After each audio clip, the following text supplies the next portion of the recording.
Today's guest art has been in publications such as Time, Money, Wall Street Journal, and ads for Sprint, Pizza Hut, M&M Mars, FedEx, and MasterCard.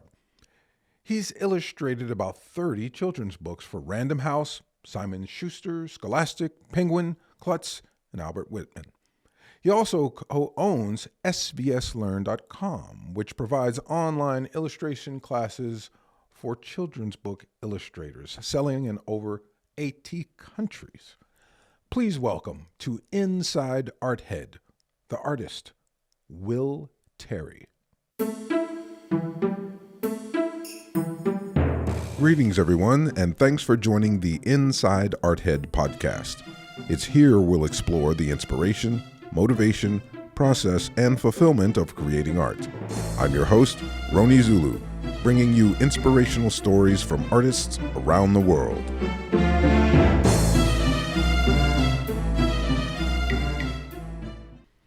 All right, Will, thanks for being on the show today and letting us get inside your art head. Yeah, man. I know it's a crazy little world in there. It's a cute little world, and we want to see what's going on. I'm going to give everybody a little backstory with us. Sure. Many years ago, I sought out trying to figure out how to be a children's book illustrator, and when I went online, I found Will Terry amongst many illustrators, but his work really stood out, and I learned so much from not just illustration for children's books, but it bled into other things. So I want to thank you for that. And just wanted to know, do you still enjoy teaching? Is that correct? Oh yeah. Yeah. I think there are people that are just, naturally like to explain things to others and share what they've learned. And I'm one of them. I'm cursed with that. And, I like doing it in a way where people feel inspired and encouraged, and as I did with certain mentors along the way and certain teachers along the way. So, yeah. Can you tell us, maybe give us at least one of those mentors and tell us the importance of that and what they did for you? Yeah. Well, let's see. One of them was, his name's Richard Hull, and he taught for many years at BYU, and that's where I got him as a teacher, as an illustration teacher. And you could tell he really cared. There were several teachers who kind of just, they just kind of show up and do their thing, but he would hang in there, and if you didn't understand something, he would get out his, and draw over your drawing and say, I might try doing it this way. And that went a long way. And then a few others along the way who I actually, when I finished the illustration BFA, I bugged them at their house. I'm like, hey, can I come over? I have no idea what I'm doing now. And it's real because my parents are expecting me to do something with my life now. Now it's real, And so can I actually come over and now I'll be listening, Oh yeah. and I've had so many students do that. They're like, okay, I remember you talking about this, that, or the other, but can I get that again? Because now it's real. I want to try to actually put this into practice and get some illustration work. So. Awesome. Did you, with wanting to be an illustrator early on, was your intent to be a children's book illustrator? No, I was not thinking children's books at all. In fact, when I was in school for illustration, I didn't really know what I wanted to do, but I knew I wanted to draw for a living, But it's funny because some people know they just want to do comics, and other people are like, I want to do children's books, and other people were going off to Hallmark when Hallmark was a thing back then, and hiring, and some people were really focused in on doing that. Some people, a lot of us wanted to do album covers, which there's not a job for being an album cover illustrator. It's like, that's like the one or two projects you get in your whole career is to do somebody's artwork for a big band or something. But I found myself doing editorial work and advertising just because it was available, and a lot of my teachers were doing that, and I followed in their footsteps. So I was like, okay, so what do you do to get a job working for a magazine or a newspaper? And I was successful doing that. I got those jobs, but I found, and advertising was like a soul killer. It's like Yeah. you Oh you yeah. you don't. I can't think of a single piece of art I did for an advertising client that I liked, that I would hang on my wall or that I was proud of, because they just ruin it. They just Yeah. they just figure out a way to, and some of it was okay, but anyway, um, but I was going along doing those kinds of jobs, and then one day, this lady called me, and this was back when the phone actually rang, and you picked it up. Yeah. Remember that? You I didn't know do. who it was, but you picked it up anyway because that's what we did back then, right? And she says, her name was Rita, and she's like, "Hey, I'm an agent for children's book illustrators, and I've got a children's book that I want you to do." Oh, well, how much does it pay? Now I was getting paid advertising rates, Mm-hmm. so I was doing, sometimes jobs would be, 10,000 to $30,000-$40,000 sometimes. I Oh wow. wasn't getting, I'd get like two or three really good jobs like that in a year, along with all the editorial work. And so, she comes along and she's like, "Yeah, so this one pays 7,000 for the whole book, and I get 25%." Oh, oh boy. And I'm like, no, and at that time, my youngest was, or my oldest was, probably 3 or 4, and I told my wife about it. I made the mistake of telling her, and I turned it down. And Oh boy. she's like, "Oh, you wouldn't want to do a children's book for Zach, like, and you could dedicate it to him." And then I was like, "Yeah, but it doesn't pay anything." Well, the lady had told me, she says, these book, it was a step into reading book for Random House, and she said these little readers, and a typical hardcover children's book, they pay 5% royalty to the illustrator. So if a book sells for $15, what's that, 75 cents you get, something like that for a book, every time they sell a book. And but this paid 3%. Oh boy. Yeah, so Wow. and This is the list price of the book was $3.99. okay. So So this is instead of getting a 50, little less oh, attractive. it was horrible. But then the lady said, these books, because they push them through the book clubs, the little, that little newsprint thing that the kids all take home in like every school in the country. Yeah. She says sometimes they'll sell millions of these, and the illustrator can actually get sometimes into the six figures. They get high five figures often, very often, and even six figures. And I thought she was just, this is a line to get me to do it, so I turned it down. And then she says, "Well, how about if we gave you a year to do it?" Well, then I couldn't say no, because it's like, because I that was the excuse I used. Instead of being truthful and saying it's not enough money, I was just in the beginning of my career, and I didn't realize that, if you aren't completely transparent, it can come back, that answer, comes back to haunt you. So she's like, "Well, as I said, I just don't have time to do a children's book right now." And she's like, "Well," she comes back, "what if I give you a year?" And I was like, So she gave you all the time you needed. "Yeah, yeah."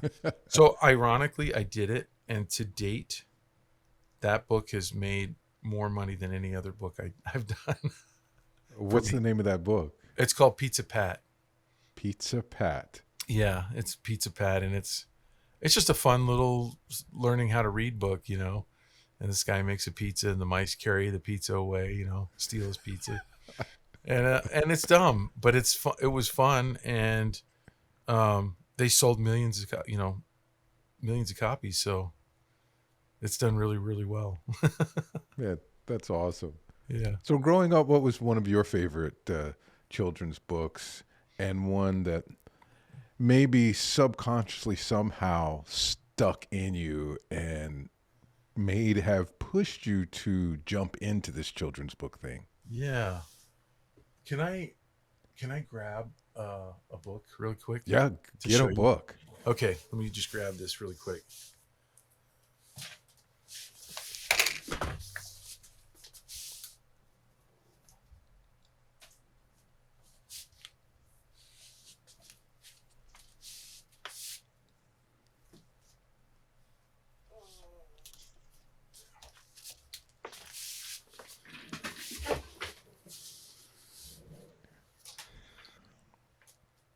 All right.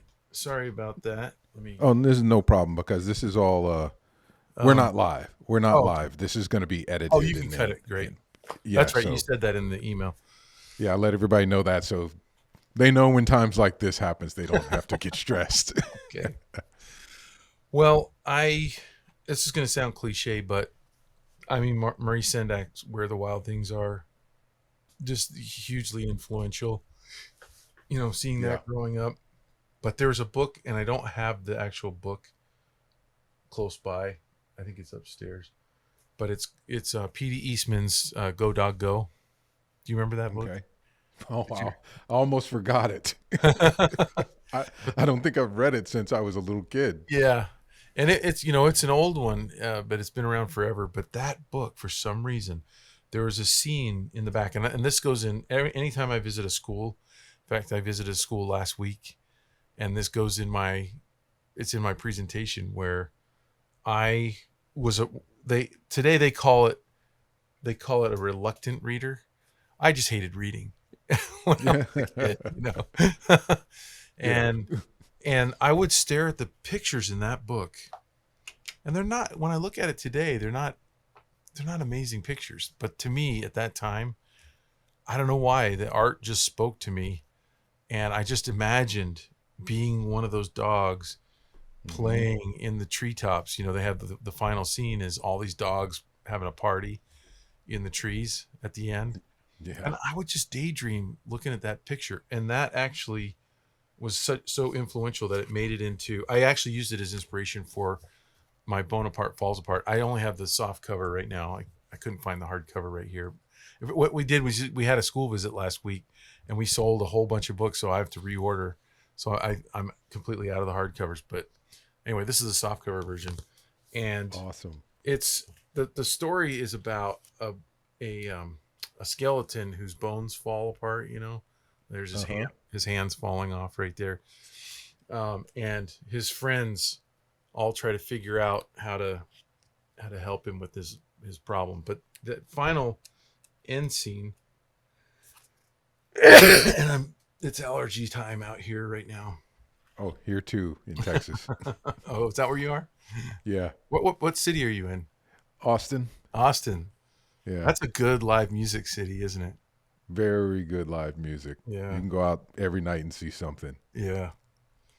Well, the final scene in this book is my homage to where to Go Dog Go. That scene in the treetops I was just describing. This Hmm. is my scene in the treetops. That's Uh, awesome. just tons of kids doing fun things, and the text, was Bonaparte could hang loose without anyone making fun of him, and this made him very happy. That's it. I mean, when I read the story, it's basically you could do anything. But what does hanging loose mean? You Yeah. know what I mean? And they didn't give me any notes, which was great. So that's what I did. I just said, okay, how about a scene with kids playing? And I just channeled that Go Dog Go, all the dogs playing in the top of the trees and having a party, and so there's all the characters from the book as well as a lot of characters that weren't in the book, doing, just playing, you know. Just playing together Yeah, and helping each other. yeah, just playing and helping each other and having a good time. So, Man, I think Maybe you can write a book for adults and, Yeah, right. and make that ending happen, because Boy, we need it, don't we? we really need that. Yeah. Now, speaking of that book, let's talk about when someone comes to you. I would imagine you have to like the story to take on the Oh yeah. project. I'm sure or I'm assuming there's probably been some stories that either because of the content or wasn't written well, or that you've probably turned some things down. Yes. A lot. Yeah. Yeah, it's if I can't visualize having fun doing it, I know I won't do my best work. Luckily, it took a while to learn that. Mm-hmm. um, Working on projects that you can't wait for them to be over, and you're going, wait a minute, I did this. I started this career to have fun. What am I doing? Right. And I have a friend named Brett Helquist who he actually illustrated the series of Unfortunate Events. Oh wow. You know, that series. It did really well. They made a movie out of it with The Jim Lemony Carrey. Snicket's or Yeah, Lemony something. Snicket. Yeah, Yeah. yep. With Jim Carrey was in the movie, but Brett illustrated those books. And one of the things, and I talked to him one day, and I was like, this was early. This was 20 years ago or so, and I'm like, you never put out anything bad. I had a lot of illustrations I did that I hid in my drawer and never came out ever Oh again. no. I didn't like them, And I'm like, every single thing you do, you spin it into gold somehow, And he's like, yeah, I'm really selective. In fact, so he was working at a temp agency in New York City when he was trying to become an illustrator, and on and off for a couple of years, he'd get a bunch of illustration gigs, and then they would run out, and he'd go back to temping because he had a bunch of offers to do other illustration jobs that he didn't want to do. So I needed to learn that, and I took a page out of his book finally. It took me longer to learn that. Just don't take something that you can't spin into gold, because to me the emotional labor of working as an illustrator is harder than just doing a menial physical labor job, if you're not liking it. In fact, I took a job. It's it's kind of embarrassing to admit, but I took a job for Merck, the pharmaceutical company, and it was a Mm-hmm. children's book, and it was the project from hell. I don't mind saying that on air. There was a couple of images that turned out okay, but working for them was just terrible, and they paid so well. It was the best paying job I'd ever had. Wouldn't you know it? Yeah.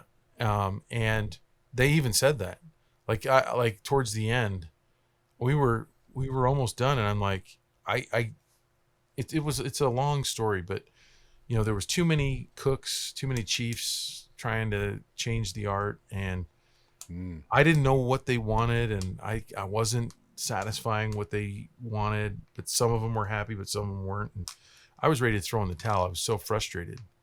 And my rep was like, his 25% was on the line, and he was going, no, you can't throw in the towel. And I'm like, yeah, easy for you to say, but I just, it was so hard. And I'm glad it's over. It was an amazing paycheck, Mm-hmm. but I just decided after that one, never again. I don't need that kind of stress, that they were mad at me. The art director it was a creative director, I guess, for the ad agency was yelling. He was pissed. Yeah, it was not. Sure. It was not cool. It was not fun. And I at that point I wanted to quit out of spite. I was like, he doesn't deserve to get this done right, And he's like, we're paying you. We own you. Get to work, kind of a thing, And I'm like, you don't own me. No, I think a lot of artists, it's easy to fall into that trap where Yeah. they feel like they're owned by whoever's paying them. Yep. And I think I'm glad you learned that lesson, and I hope we all can learn that lesson, Yeah. that definitely as artists, it's easy to hate something you hate, but if someone makes you hate what you love, Oh man. that's the worst. Yeah. Yeah. Well, I'm glad you learned that lesson and Yeah. just Never kept again. going for it, man. Never again.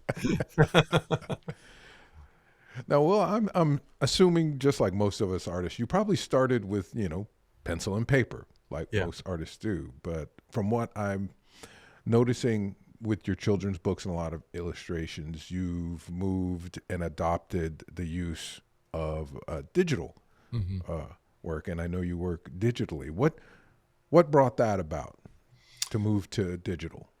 It's mostly the convenience and the speed. Mm-hmm. I can, time's money, and also I mean, the one thing we can't create more of is time, right? No. So it really is our most precious asset if you think about it. And the older you get, the more you feel that way, right? You Yes.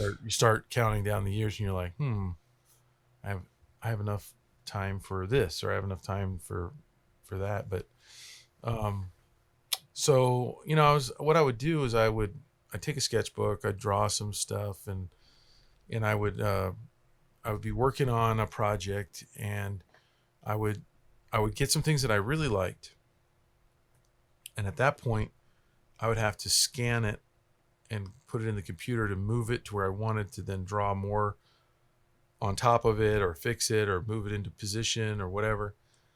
And realize that the iPad is it's a whole studio right in your hand. you Yeah. know and so um, there's definitely some value to be had in the consequences that you get when you're drawing, to not be able to use undo, you Mm-hmm. to not be able to use a digital eraser. So you Mm-hmm. have to, and there's real value in original work, and working digitally. There's no original. I don't care. Some people try to figure out, I'll only print one. Yeah, right. um, But I would like to point out to our viewers and listeners, these days when you say digital, AI comes to mind because it's the hot oh thing. yeah, And I definitely want our listeners and viewers to know there's a big difference than being a digital artist and relying on AI, and right. yours has nothing to do with AI. Because That's when right. you say you have to, however well you can draw, that's going to be on the digital pad. If you're a crappy artist, you're going to make Right. crappy digital art. That's right. So, Yeah. It helps you edit it. To me, the digital doesn't help me with shape design. It doesn't help me with overall composition. It doesn't help with your knowledge of anatomy. It doesn't help with um, conveying complex human emotion or action.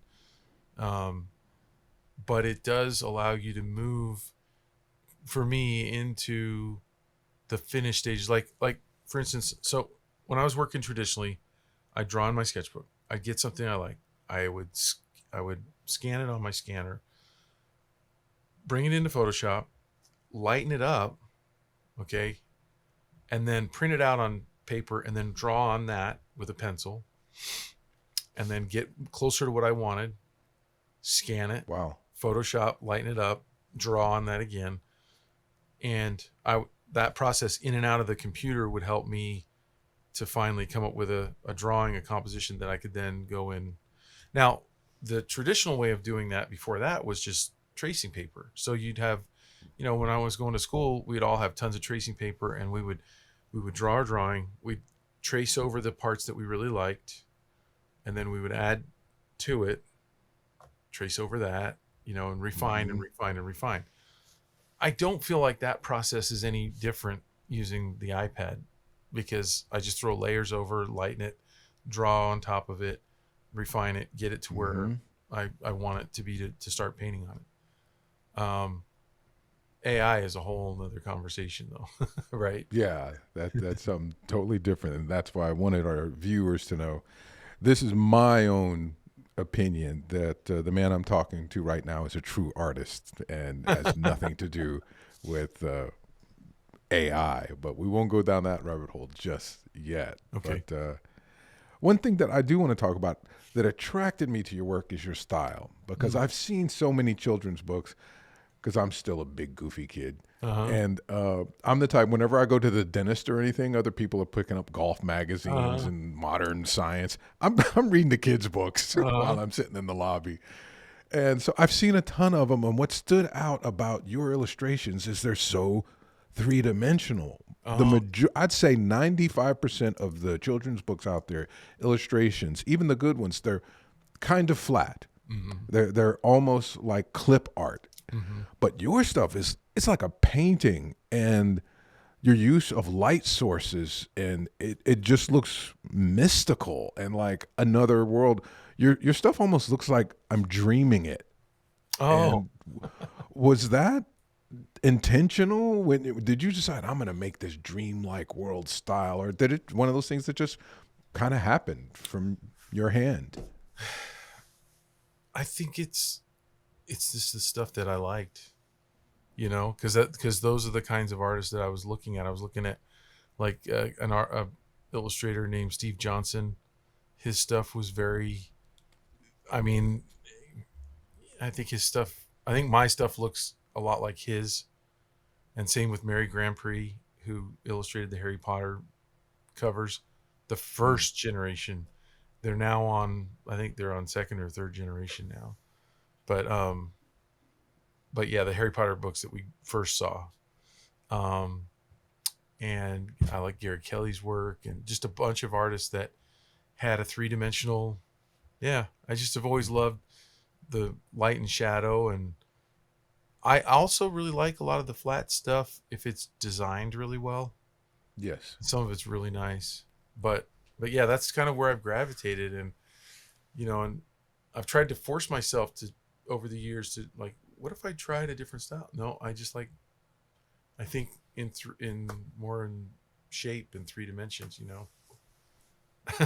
I wondered because when I looked at it, and being an artist myself, I look at your work and I'm like, wow, he has to do a lot of these for just one book. This Yeah. is pretty labor intensive. I don't think people realize how labor intensive it is to do one of these illustrations in the style that you do. So Yeah. Yeah, now it really is. speaking of that, your main audience is children. They see what you do. Is that sensitive? I know working with children in general is a sensitive issue. I know teachers or counselors, they have to have background checks, all this kind of stuff.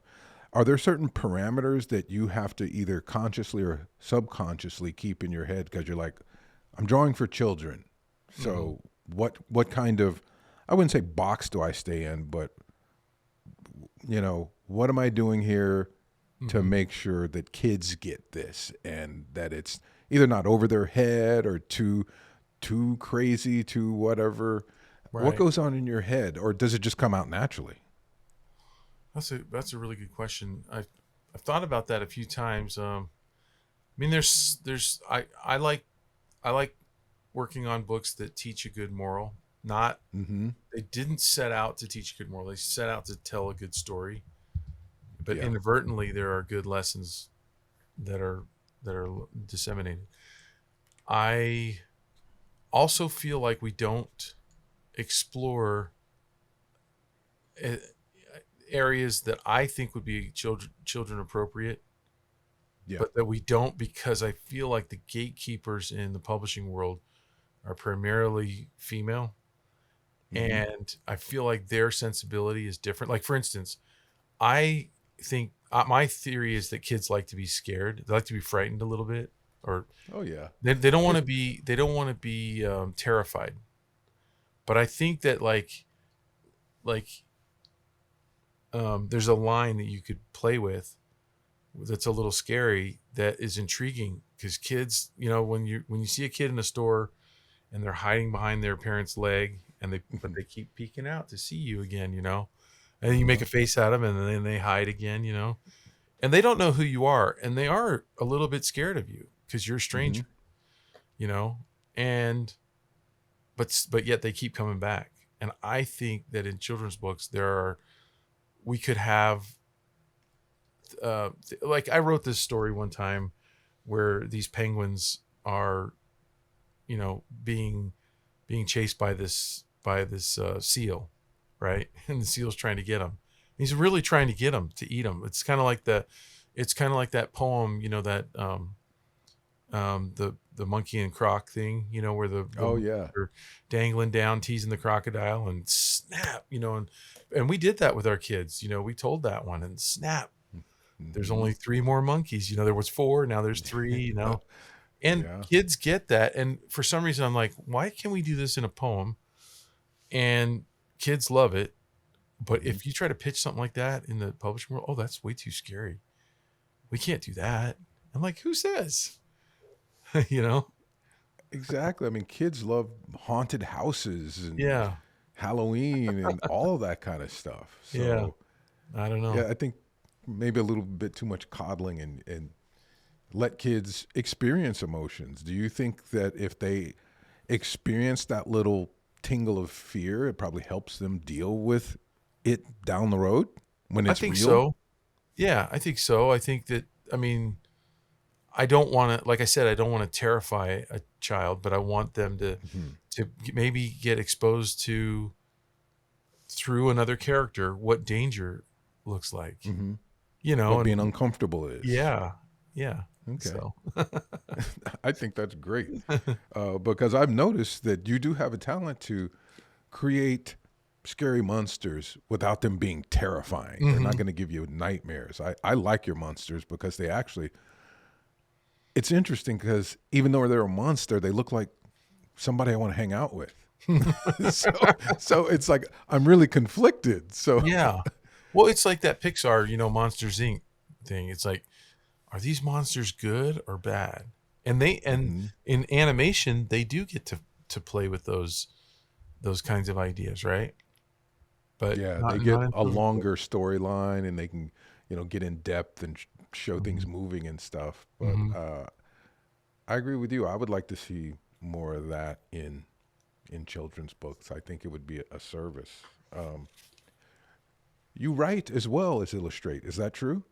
Yeah, I'm writing more now. I'm doing this pickleball Paul series, and I've got this is the soft cover, but I've got the hard covers too. And this is we Awesome. my wife and I really got into pickleball. Here's the sequel to it. This was actually a hardcover, Pickleball Paul and the Missing Paddle. And the missing paddle. That sounds Yeah, like a problem with pickleball. yeah, yeah. So, and they both teach a good moral. The first one is the little fox is gets a pickleball paddle for his birthday, and he gets all excited to go and play. And as soon as he gets down to the courts, the big kids tell him he's too small, he doesn't know what he's doing, and he can't play on their courts. Well, who says it's their courts? But Uh-huh. anyway, they tell him he can't play, and so he goes home crying. And anyway, it's a story, but he finds someone that will teach him and mentor him and that plays with him, and then they end up practicing all the good shots, and then they go back to the courts and they end up winning because the same kids that kicked him off. So it's kind of like a hero's journey. And then the missing paddle Hmm. is this the thing that we've all done where you misplace something. In this Yep. case, his dog, actually, you see the dog. I'll just show you here. The dog steals his paddle, um, and runs out of the room with it right here. So he's Okay, looking. so for those that are just listening, yeah, there's a scene where this dog runs in the room. He grabs a paddle and he runs away with it. Right, and but pickleball Paul doesn't see it, and so he's looking everywhere. And then what does he do? He starts blaming everybody. Uh So he oh. gets angry first, right? He's like, "I bet I know who took it," and then you're like, "We've done right. We've all done Oh that." yeah. And That's why then I told you these books should be for adults too. uh, he comes in and blames his sister.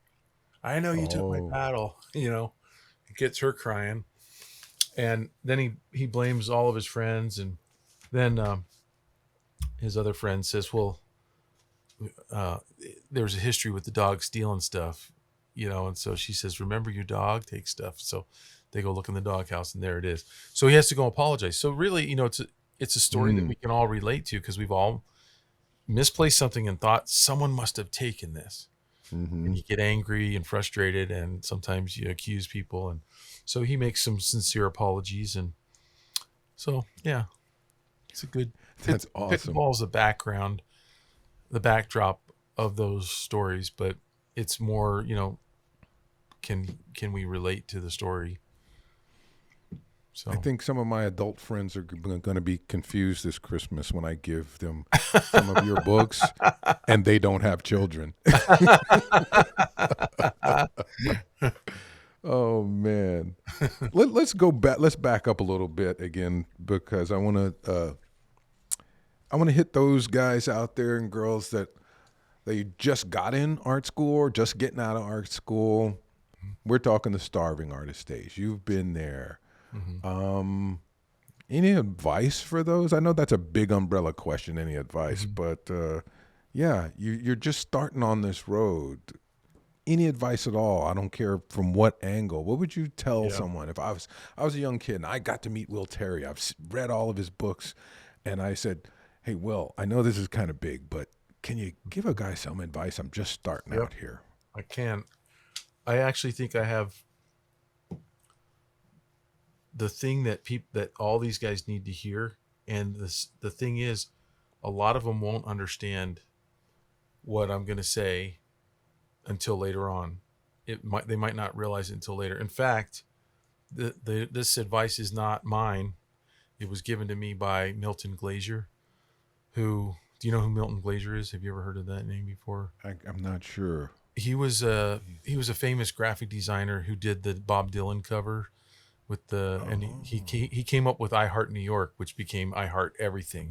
oh wow. And Okay. yeah, so he and he was he's passed away now, but he was an amazing mentor and teacher to a lot of artists. In fact, he had a studio and he just hired tons of artists to come work for him. And um, I've met quite a few people that work for him and said he was an amazing man to work for because he was always free with his advice. But he came to our school and gave a lecture, and he said towards the end, he said, "Those of you who um, come up with the best ideas are going to make the most money." And it was so simple, and I was like, in my infantile state in as a as an illustrator, I was like, no, that's wrong. It's the people that have the best skills, they're going to make the most money. Yeah. And what I've come to realize is he was 100% spot on. You and what I tell, I taught at UVU, I taught at BYU for like 11 years in illustration.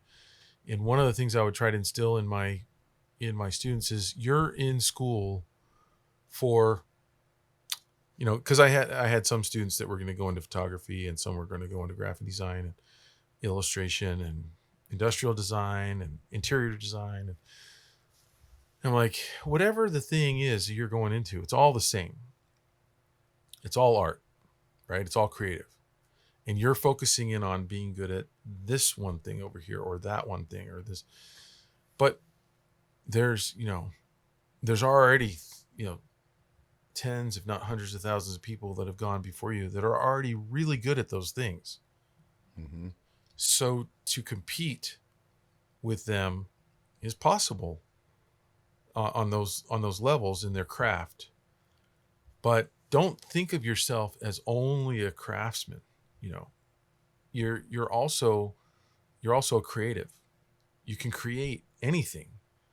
You can, just because you're studying to be an illustrator doesn't mean you can't come up with an idea that uses illustration, and you don't have to be the illustrator on it. You could be the author, you could be the game creator, you could be the whatever. It's your idea, and you assemble a team to put that project together and release it into the world. Don't limit yourself and put yourself in this little box called illustrator or photographer or graphic designer. And um and and understand that the all the companies that you want to work for, be it a publisher, a game company, um, a graphic design firm or whatever, they're working on these cool projects like Nickelodeon or um, think of anything, that was somebody's dream at one point, and they're hiring you to help them realize their dream. What is your dream? Because eventually one day you can be in a position to be the person who is assembling the team and putting the thing out there. Because really, that's the only way you're going to get paid what you're worth, is to release the thing and not just be an employee. And in publishing, it's really nice that they do basically a profit share with royalties, right?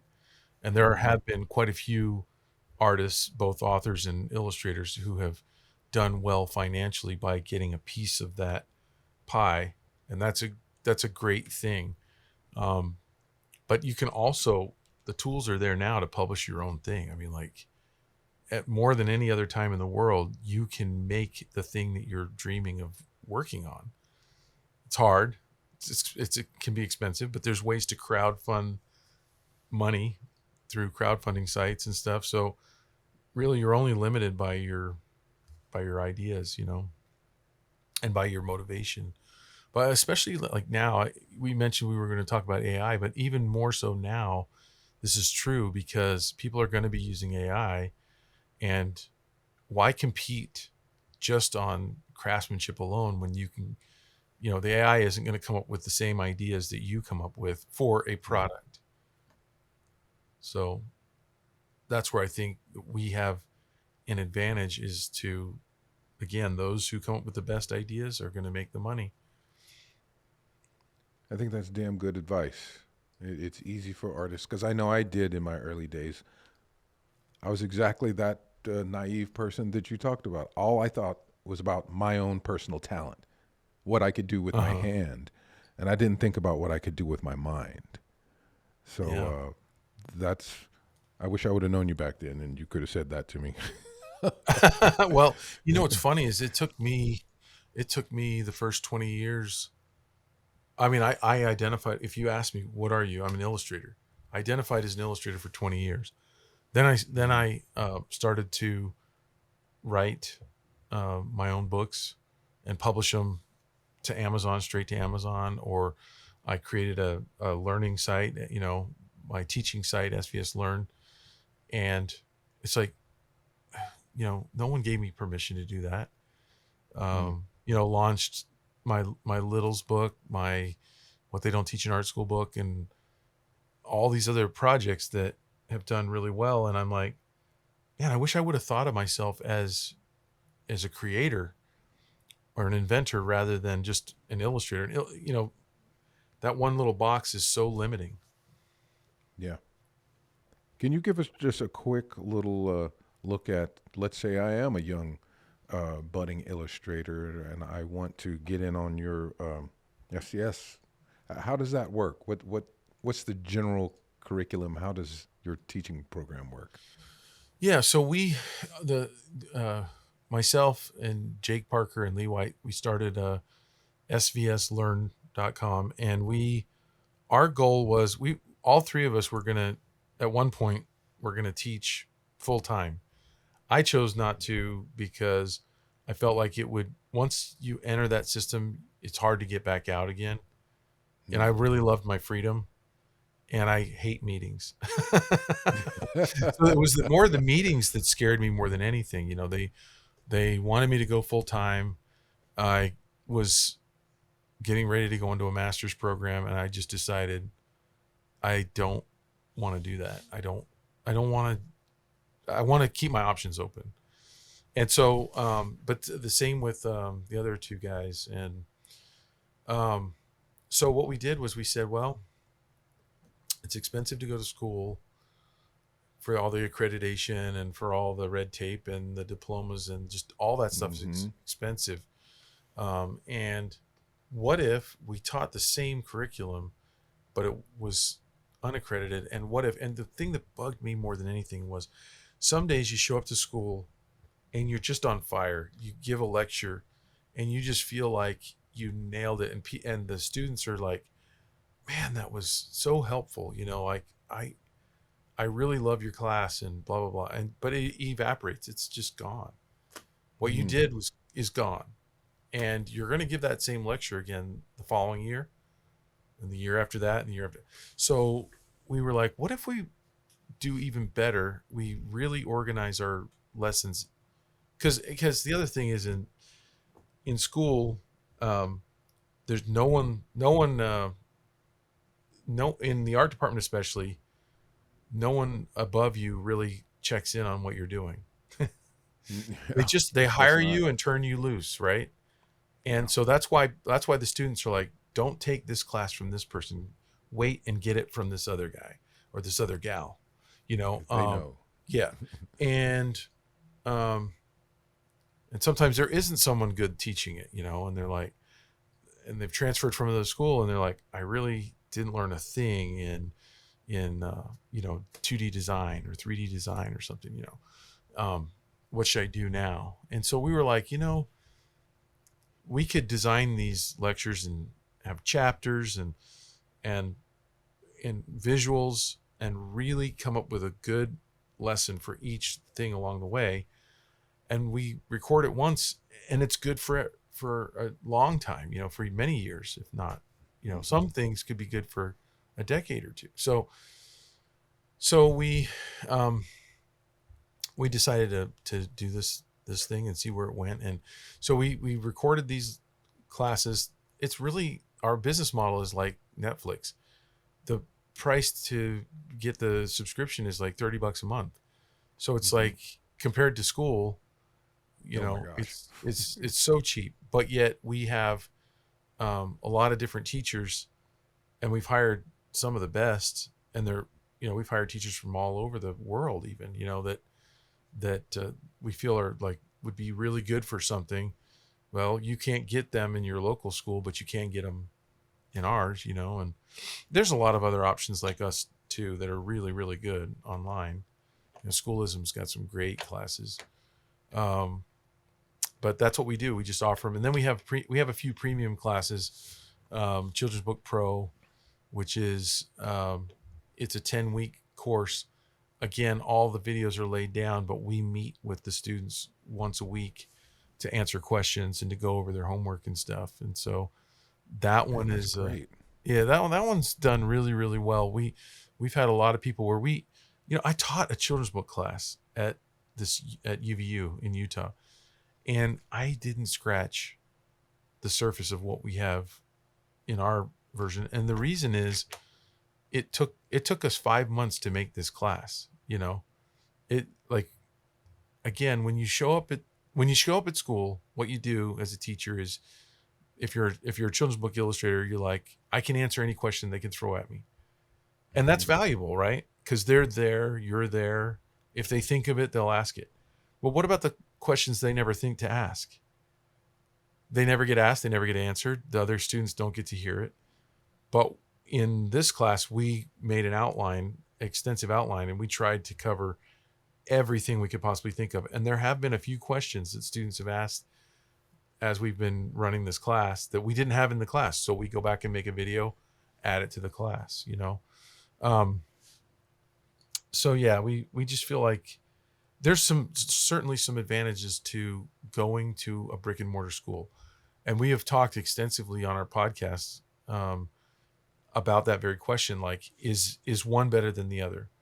And our conclusion is always, there's just advantages to both and disadvantages to both, like, Yeah.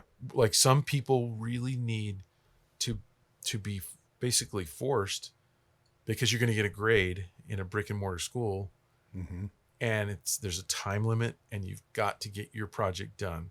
So it really helps people that have a problem with procrastination, right? Yeah. Although there's still tons of students that procrastinate and don't get their work done, but some people thrive in that situation. And with our school, you don't get a grade. It's all self-directed, And so some people probably don't work as hard as they should. We have challenges, and we try to help them by showing other students work, and this is what you should be able to do. And but it a lot of it's it comes down to the individual and their personality and what they need. I'm so glad that you offer that to people because I'm one of those people that, I mean, I went to the Ringling School of Art and Design Uh-huh. and I learned so much more than what I learned in that brick and mortar school when I actually went and studied in like little ateliers of Uh-huh. guys only teaching like 10 people at a time or Uh-huh. 5 people at a time. And you didn't get graded. It was like, hey, you're paying for it and what you put in is what you're going to get out. Yeah. It's one of those. Yeah. And I was that type. And I think there's a lot of people that when you put them in that position, I think they tend to rise up because they're not getting a grade and they Yeah. realize, wait a minute, this is all about me. I mean, I'm Yeah. not here to impress that guy. He's not going to give me, no one is going to know how well I did here Right. except me when That's I right. walk out of here. And you take And, ownership for your own work. Yeah. and that's it. So I'm really happy that you offer that. Was Tom Casmer teaching there when you went there? I don't think so. This was, whoa, a long time ago. You see this beard. We're talking like 1981. Oh wow. Okay. Yeah. He It was probably. when Ringling was really just getting Oh going, and it was wow. just a few little ramshackle buildings. Wow. It wasn't the big campus it was right now. So yeah, good times I there. got to jury their senior art show one year. Really? Yeah. Oh man, Yeah. that's awesome. They invited me down, and I got to do a little a little talk, and all, and meet everybody there. And I love that campus. That's a Oh yeah, it's seriously. completely different than when I went there. Oh yeah, Oh yeah. yeah, I Oh bet. yeah. And my sister lives there, so it's Oh, nice. in Sarasota? Yeah, Oh, awesome. yeah. Yeah, I miss that little town. Um, I'm going to ask you something that a lot of people ask about me, and I would imagine you have this in you. People see me be fascinated by things that they find mundane, and I tell people, well, I'm still a kid. I'm doing my best to mature, but I'm never going to grow up. Right. I mean, that's why I still, my wife, when it's movie night at the Uh-huh. house and Netflix and it's my turn, she's like, we're going to watch cartoons, aren't we? I'm like, yeah, we are. She's like, oh, God. We're going to watch kids' cartoons, aren't we? I'm like, yeah, that's what we're going to watch. I am just not growing up. I'm the type that I can go outside and see a leaf fall from a tree and just be fascinated by it. And Hmm. somebody might look at me and go, dude, are you stoned? You're just staring at a tree. And I'm like, no, I'm not stoned. But I would imagine you have that side of you that Oh doesn't my grow up gosh. and you allow yourself to be fascinated with everything. Is Yeah, that so? it really is. And it's funny. I was.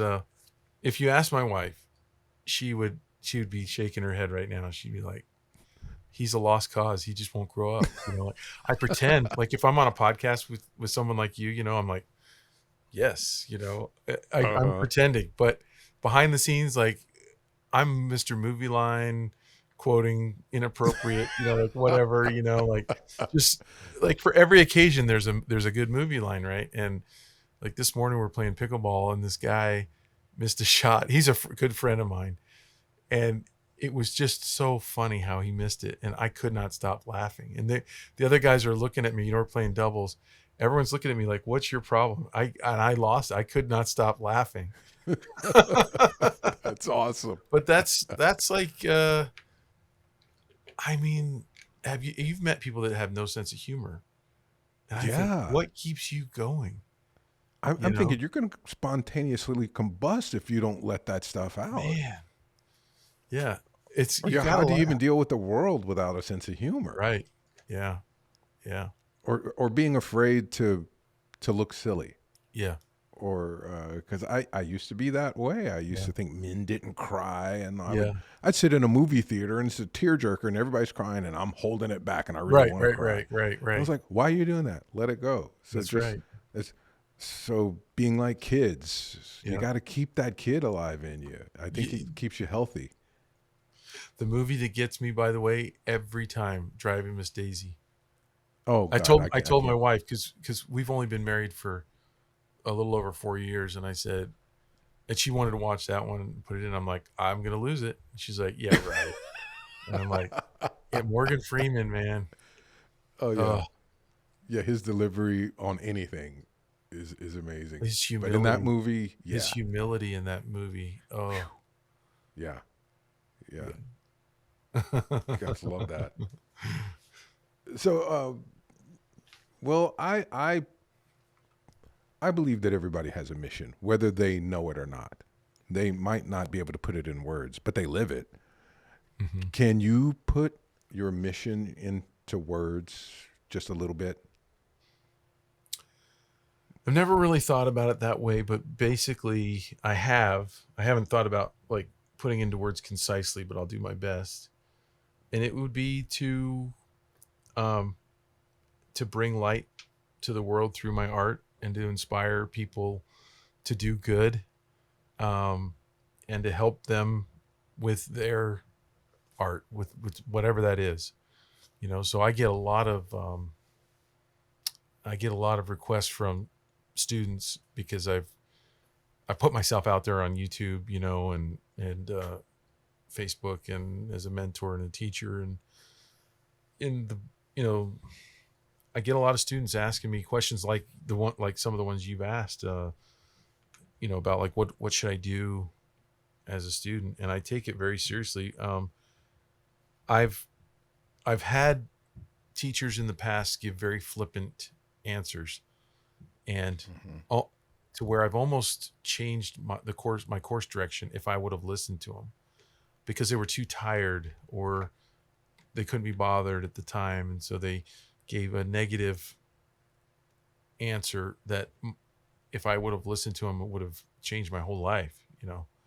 And Hmm. I've known people who have changed their whole life based on someone telling them, "Well, you'll never make it. You'll never amount to anything." So I always take it very seriously. If someone needs advice, I'll I'll often direct them to a YouTube video that I've made where I've given a thoughtful response, because sometimes you just don't have time to type up paragraphs and paragraphs of advice, right?